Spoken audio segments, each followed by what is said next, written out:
Oke, ini adalah perjalanan pertama kita untuk mempelajari Golang dasar. Kita nggak belajar cuma sintaks doang nantinya, kita juga bakalan belajar bagaimana caranya Golang itu berpikir. Nah, di video pertama kali ini, gua namain videonya adalah Hello Go. Kita akan membuat Hello World di Golang nantinya. Karena sederhana aja, untuk mencapai perjalanan yang panjang itu butuh langkah-langkah yang kecil.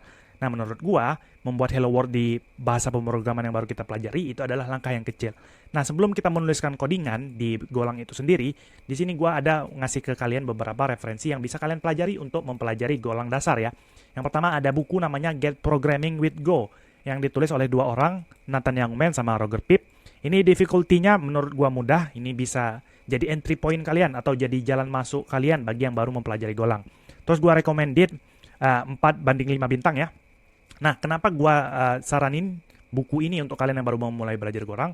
Karena di awal-awal buku ini nggak cuman ngajarin tentang apa, tetapi juga tentang kenapa. Misalnya nih, di awal-awal itu ada mempelajari tentang ngapa sih Golang itu pakai package, kenapa sih package itu wajib di Golang, gitu-gitu. Atau mungkin contoh konkretnya ini biar langsung ada gambaran ke kalian.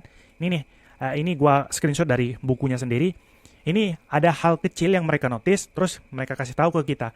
Ini terkadang hal-hal kecil yang kayak gini nih yang bikin kita kelewatan kalau kita nggak tahu basicnya ya. Jadi di Golang itu sendiri, kita harus membuat function main kayak gini, dan untuk opening curly bracesnya itu harusnya di line yang sama dengan function main yang kita buat di sini. Kalau kita buat di line yang berbeda seperti ini, maka akan ada syntax error, unexpected semicolon katanya, bla bla bla. Nah, ini menurut gua hal-hal kecil yang kayak gini yang jarang di notice, atau mungkin di dokumentasi Golangnya sendiri nggak ada. Jadi gue rekomendasiin buku ini buat kalian yang baru saja mempelajari Golang. Kemudian untuk yang kedua, gue rekomendasiin ini Distributed Services with Go, nama bukunya. Dari PragProg ya, atau Pragmatic Programmers, penerbitnya. Ini untuk penulisnya adalah Travis Jeffrey, dan difficulty-nya, jujur ini adalah untuk yang level intermediate ya, udah naik dari level beginner yang sebelumnya. Jadi kalau kalian mau baca buku ini, wajib kalian selesaikan dulu beginner level untuk Golang. Ini gue rekomendasi 3/5. Ini kenapa gue rekomendasiin di sini, karena ini membuat real world application. Ini membuat menggunakan Golang untuk membuat API. Jadi di awal-awal bab itu ada membuat API menggunakan JSON, terus nanti di evolve menggunakan protobuf untuk type safety dan seterusnya sampai menjadi distributed service ya menggunakan Golang. Dan yang terakhir, ini yang paling gue rekomendasiin, yaitu dari dokumentasi resmi Golang itu sendiri. Namanya adalah Tour of Go. Ini gue rekomendasiin karena isinya menarik, dan juga bukan hanya isinya yang menarik, tetapi dari judulnya ini filosofis loh. Mereka nggak bilang judulnya adalah Guidance of Go ataupun Documentation of Go, karena itu bahasa teknis ya. Tapi mereka bilang ini adalah judulnya Tour of Go. Seolah-olah kita lagi touring atau lagi jalan-jalan, terus di guidance nih sama dokumentasi ini sendiri, titik-titik mana aja sih yang penting untuk kalian lewati untuk mempelajari Go. Nah, ini difficulty-nya untuk ada yang beginner, nanti juga ada yang advance, tapi kita mempelajari yang beginner dulu untuk di series kali ini, dan gua sangat-sangat recommended. Kenapa? Simply karena free. Kalau kalian mau mempelajari buku ini, seenggaknya kalian harus beli ya. Nah, itulah kenapa gua merekomendasikan Tour of Go. Nah, juga gua di sini mau disclaimer dulu, gua bukan cuman hanya tahu teori, heavy teori doang ya, tetapi gua mencoba membuat production ready untuk application Golang, yang dimana gua tuliskan perjalanan gue membangun PaaS atau platform as a service ya, kayak Vercel lah tapi open source. Gue menggunakan tech stack-nya Golang dan Svelte.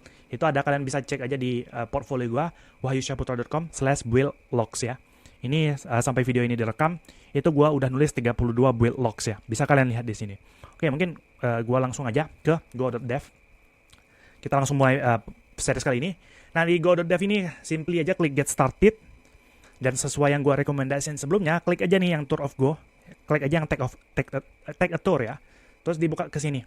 Nah, dari tampilannya ini udah menarik nih. Ada dua tampilan, sebelah kiri dan sebelah kanan. Di sebelah kiri ini adalah content lesson-nya ya, atau step by step apa saja yang bisa kita lakukan nanti ke sebelah kanan ini, di playground codingannya.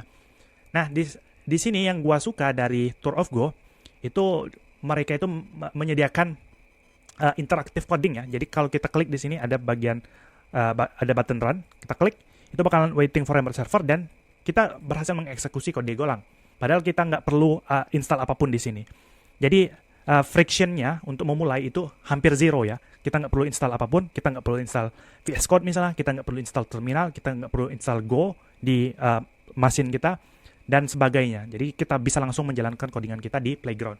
Terus kalau di sebelah kiri, bukan hanya yang sebelah kanan ya yang interaktif, di sebelah kiri juga ada terkadang yang bisa kita klik. Nih misalnya, the tour is divided into a list of modules that you can access by clicking on a tour of go. Ini clickable kan? Kalau kita klik, itu di sebelah kiri atas itu blinking ya. Nih kalian lihat itu blinking kayak gitu. Terus juga atau yang ini ya, you can also view the table of contents at any time by clicking on the menu. Jadi intinya kalau kalian ingin melihat table of contents bisa klik menu yang di sini. Kalau kalian klik itu bakalan kebuka menunya secara otomatis di sebelah kanan atau right sidebar ya. Itu gua suka dari A Tour of Go. Dia interaktif, either interaktif di playground codingannya ataupun di sebelah kiri yang kontennya ya. Tetapi di video kali ini atau di series kali ini mungkin gua nggak bakalan pakai playground codingan yang di sini ya. Gua bakalan pakai VS Code gua sendiri. Tapi untuk materinya kita bakalan tetap untuk mereferensikan dari materi dari Tour of Go. Kenapa gua nggak menggunakan playground yang di sebelah kanan? Karena ini sangat simpel sekali. Mungkin gua zoom in dulu. Di sini buttonnya cuman ada run untuk ngerunning codingan kita yang ada di atas sini. Terus ada reset, mungkin ya, gua buat di sini hello world kayak gitu. Terus gua klik reset, ya itu bakalan ngereset ke state yang awal. Terus juga ada format, mungkin gua indentasinya kayak gini berantakan. Kalau gua klik format, dia bakalan format secara otomatis seperti itu. Kalau kita lihat di sini, when you click on format, the text in the editor is formatted using the Go Vim tool ya. FMT ini biasanya dibilang Vim oleh goper-goper di luar sana, oleh orang-orang yang menggunakan bahasa Golang di luar sana ya. Nah, di sini gua mau nunjukin di VS Code gua udah ada project yang gua buat namanya belajar Golang. Kayaknya gua belum buat Golang dasar ini ya. Udah ada. Gua hapus aja yang di sini. Dan ini adalah VS Code kosongan. Jadi kalian klik aja yang di sebelah sini, sebelah kiri, extension.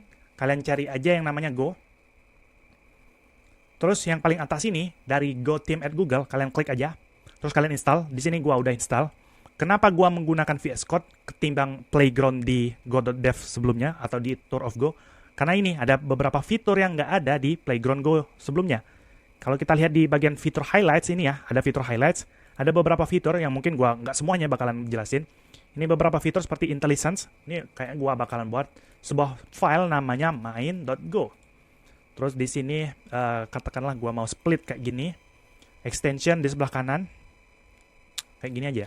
Oke, extension di sebelah kanan.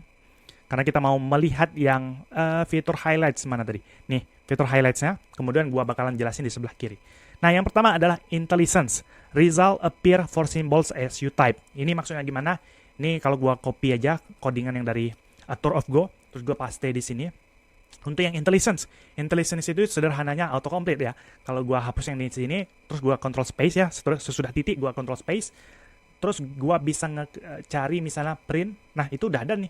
Printf, println, dan juga udah ada deskripsinya setiap function yang gua panggil. Jadi dia ada autocomplete-nya. Itu yang disebut dengan IntelliSense ya. Gua buat aja hello world di sini ya. Terus yang kedua, ada fitur lainnya yang gua suka dari extension ini yang gua pakai di VS Code, yaitu code navigation, jump, melompat, atau lihat symbol declaration. Ini kayak kita ngintip isi codingan Golang under the hood ya. Jadi misal nih, gua kepo nih, function println ini gimana sih cara kerjanya under the hood. Gua bisa ngintip dengan cara klik kanan nih, gua klik kanan, terus klik go to definition. Tuh. Nah, gua bakalan diarahin ke sini, print.go. Yang dimana ini kita bisa melihat bagaimana sih println itu dibuat. Ini kita bisa lihat, oh dia pakai fprintln. Mungkin kita kalau kepo lagi bisa melihat nih, fprintln apa? Oh ternyata kayak gini. Itu, jadi kita bisa mengintip codingan under the hood bagaimana tim Golang membuat bahasa Golang ini sendiri. Itu adalah code navigation. Atau kalau kalian pakai Vim di VS Code kalian, Vim extension kayak gua nih, kalian bisa klik aja GD ya, GD atau Go Definition ya, singkatannya GD. Kayak gini. Jadi kita bisa ngintip langsung. Terus yang selanjutnya, fitur highlight yang selanjutnya adalah code editing, support for save snippets. Terus ada formatting and code organization. Mungkin formatting ini yang penting kayak gitu. Kalau gua reformat kayak gini terus save, bakalan terformat otomatis. Atau kalau kalian belum bisa ngeformat otomatis kayak ini, mungkin settingan di VS Code kalian belum kalian atur ya. Jadi Ctrl Shift P aja, ada yang kayak gini, kalian klik settings, kalian type settings, terus pilih yang user setting kalau nggak salah. Kalau nggak salah user setting, terus ada Go di sini. Kalian buat aja kayak gini. Jadi untuk bahasa pemrograman Go, editor default formatternya golang.go gitu doang ya. atau kalian bisa cari di LLM ataupun AI ya, untuk ngeformatting. Bagaimana sih caranya ngeformatting di Golang di VS Code. Ya, saya rasa ini juga menggunakan GoFMT, GoVM. Terus juga ada fitur lainnya, diagnostic. Ini gua nggak bakalan elaborate lebih jauh. Dan enhance support for testing and debugging. Intinya fitur-fitur keren yang kita dapatkan di VS Code nggak kita dapatkan di Playground. Itulah kenapa gua mau menggunakan VS Code ketimbang Playground ini sendiri. Dan terakhir sebelum gua menutup video kali ini, gua mau ngasih tahu ke kalian bahwasanya Golang itu adalah compiled language ya. Compiled language itu sederhananya bahasa pemrograman ini harus di-compile dulu ke binary atau 01 ya, atau bahasa mesin sebelum dijalankan. Jadi perintah untuk nge-compile dan menjalankannya itu adalah goran, terus nama filenya main.go. Ini gua namain main.go sebelumnya ya. Kalau gua klik enter, maka gua dapat hasil yaitu hello world ya. Oke, mungkin gua rasa cukup untuk video kali ini. See you in the next line.